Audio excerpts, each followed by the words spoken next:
안녕하세요. 하늘이 잔뜩 흐린 글루미한 월요일입니다. 갤러리 마리 차경림 아트 디렉터입니다. 오늘은 지난 시간에 이어서 파사드 프로젝트의 작품들 중에서 우리나라의 근현대 건축물을 작품으로 재현한 그러한 작품들을 가지고 이야기를 나누어 볼 텐데요. 지난 시간에는 저희가 고딕 성당 건축물, 그리고 그 건축 어휘, 그리고 그것이 이여운 작가의 수묵 건축물로 와서 어떻게 번역되었는지를 살펴보는 시간을 가졌습니다. 오늘은 이여운 작가의 작품들 중에서 우리나라 근현대 건축물을 한번 살펴볼 텐데요. 앞서서 설명드린 바와 마찬가지로 파사드라고 하면 사실은 건물의 초상화 같은 역할을 해왔습니다.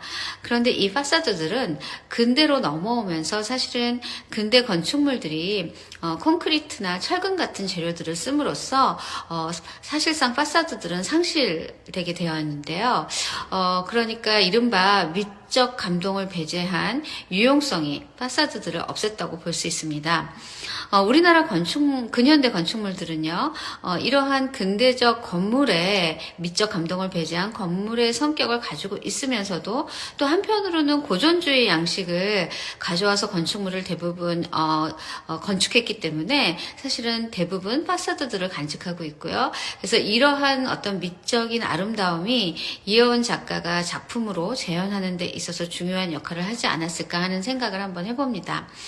오늘 보여드릴 우리나라 근현대 건축물들 중에서는요, 지금은 없어져 버린 중앙청, 그리고 서울역, 그리고 한국은행, 그리고 운영궁, 그리고 신세계, 지금 뒤에 보이시는 작품인데요. 신세계 백화점 등과 같은 근현대 건축물을 차례로 보여드릴 겁니다.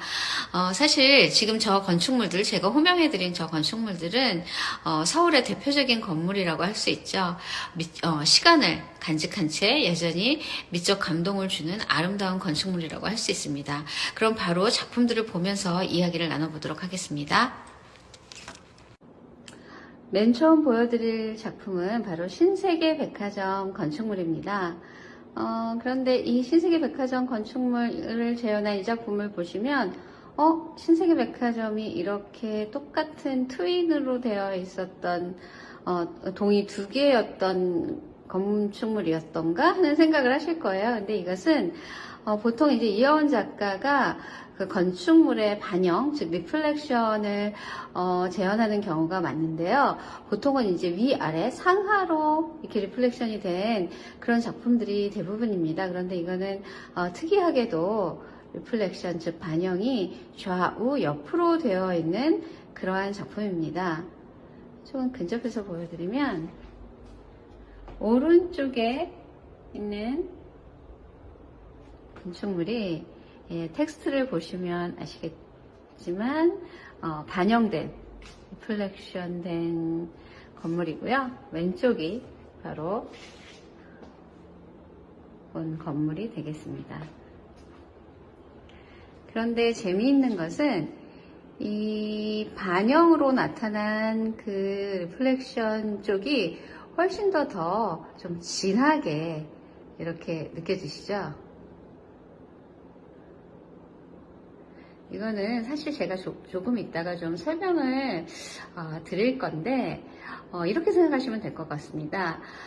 사람에게 의식과 무의식이 있고요. 그 각각의 세계가 있고 사실은 의식 세계가 무의식을 관장하는 것 같지만 심리학에서 우리가 얘기할 때에는 무의식의 세계가 훨씬 더 넓고 깊고 그렇기 때문에 무의식에서 일어나는 우리가 의식하지 못하는 그 주머니가 의식의 세계를 컨트롤하는 것으로 그렇게 설명하고 있습니다. 그래서 건축물 역시 무생물의 기물이기는 하지만 그것의 어떤 반영을 표현함에 있어서 마치 무의식과 의식의 세계처럼 저 무의식에 해당하는 반영된 저 리플렉션된 부분이 훨씬 짙고 더 진짜 같은, 저것이 오히려 더 실제 같은, 실제와 허상이라면, 의식과 무의식이 실제와 허상이라면 저 무의식에 해당하는 리플렉션 쪽이 훨씬 더 실제 같은 그런 착각을 주기도 합니다. 일루전을 주기도 합니다. 다음으로 보여드릴 작품은 지금은 남아있지 않은 중앙청 건축물인데요. 사실 이 중앙청을 없앤 것에 대해서 많은 의견들이 분분합니다.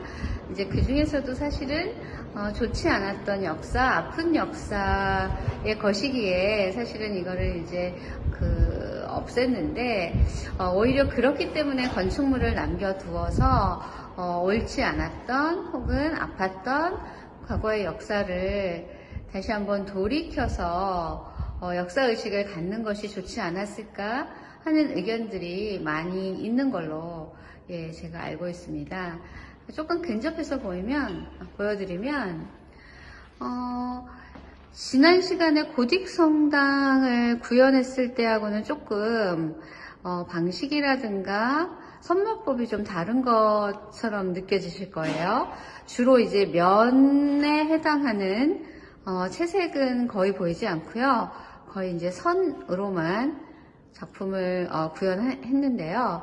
좀 가까이 가서 보시면 사실은 이혜원 작가의 모든 작품들은 원래 스케치 없이 사실은 작품이 구현이 됩니다. 그래서 애초에 캔버스에 전체적으로 크게 구획을 나누는 그리드에 해당하는 그 부분만 사실은 자를 이용해서 그리드를 나누고요.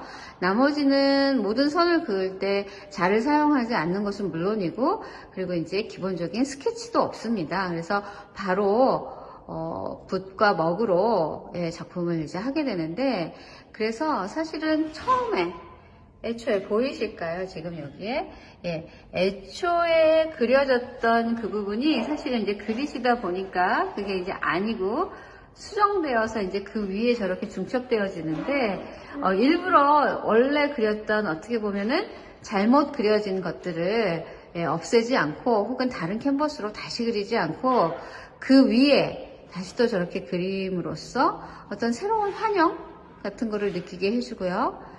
그리고 사실은 건축물이 사실은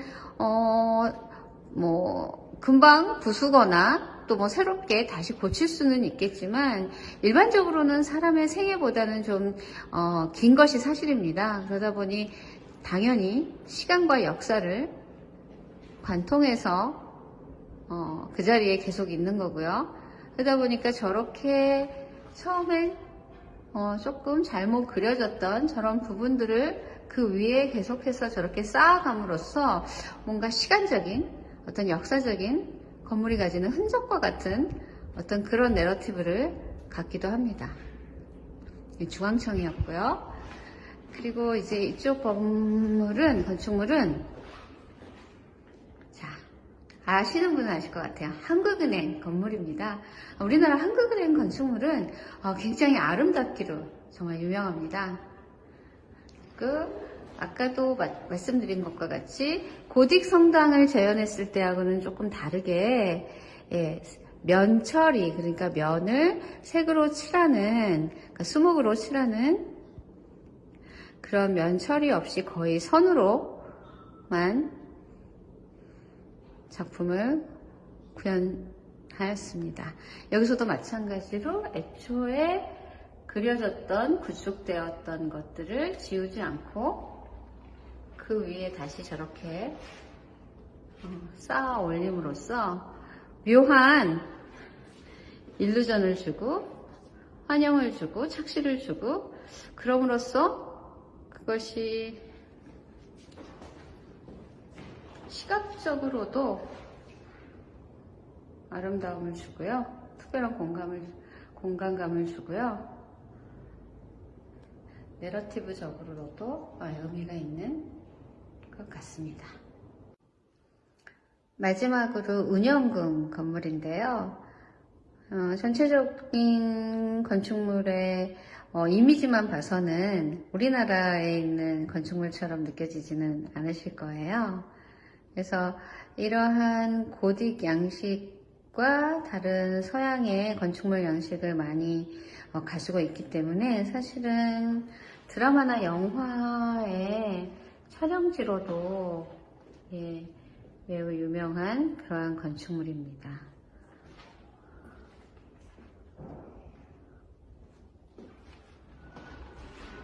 요거는 좀 전에 보신 선으로만 표현한 그러한 작품과는 조금 또 차이가 있습니다. 조금 더 사실적인 그러한 방법으로 작품을 재현하고 있습니다. 오늘은 이렇게 이여운 작가가 수묵으로 구현해낸 우리나라의 근현대 건축물을 살펴보았는데요. 사실은 늘상 보던 건물이기도 하고 또 가끔 시내에 나올 때만 보던 건물이기도 하고 때로는 친숙하게 때로는 낯설게 느껴지는 것도 사실입니다. 특히나 이제 없어진 건축물 같은 경우에는 또 특히 우리가 지나간 아픈 역사를 한 번 더 돌이켜 볼 수 있는 그런 계기가 되었던 시간이었던 것 같습니다. 이제 다음 시간에는요, 이어서 뉴욕의 마천루 빌딩 이라고 하는 이른바 뉴욕의 건축물들을 이여운 작가가 수묵으로 어떻게 구현해냈는지를 만나보는 그런 시간을 갖도록 하겠습니다. 감사합니다.